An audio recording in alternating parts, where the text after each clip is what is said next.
पाक New Zealand series मंसूख होने पर कौमी क्रिकेटर का इजहार मायूसी। शुएब अख्तर ने कहा पाकिस्तान को T20 वर्ल्ड कप पर फोकस रखना चाहिए।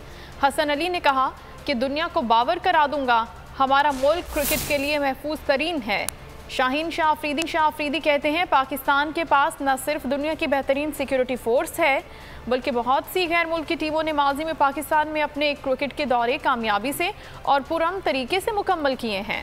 न्यूजीलैंड का सीरीज मंसूख करना पाकिस्तान के लिए शर्मनाक है। सिक्योरिटी खदशात दुनिया में हर जगह है, पाकिस्तान महफूज मुल्क है। शुएब अख्तर ने कहा पाकिस्तान को T20 वर्ल्ड कप पर फोकस रखना चाहिए, न्यूजीलैंड को वर्ल्ड कप में जवाब देंगे। कप्तान बाबर आजम ने सिक्योरिटी एजेंसीज की सलाहियतों पर मुकम्मल एतमाद का इजहार किया। कहा कि सिक्योरिटी एजेंसीज हमारा फख्र है और हमेशा रहेंगी। पाक न्यूजीलैंड सीरीज के अचानक इल्तिवा से मायूसी हुई। साबिक कप्तान शाहिद अफरीदी ने ट्विटर पर लिखा कि एक जाली धमकी पर न्यूजीलैंड क्रिकेट बोर्ड ने तमाम यकीन दहानियों के बावजूद दौरा मंसूख कर दिया। क्या आपको अपने फैसले के असरात का अंदाजा है? हसन अली ने कहा मैं दुनिया को बावर करा दूं, हमारा मुल्क क्रिकेट के लिए महफूज तरीन है। मद्दाहों से वादा करता हूं कि पाकिस्तान क्रिकेट टीम उदासियों को खुशियों में बदल देगी। फास्ट बॉलर शाहीन शाह अफरीदी ने ट्वीट में लिखा काश मेरे पास मायूसी को बयान करने के अल्फाज होते। पाकिस्तान के पास न सिर्फ दुनिया की बेहतरीन सिक्योरिटी फोर्स है बल्कि बहुत सी गैर मुल्की टीमों ने माजी में पाकिस्तान में अपने क्रिकेट दौरे कामयाबी से और पुरअमन तरीके से मुकम्मल किए हैं।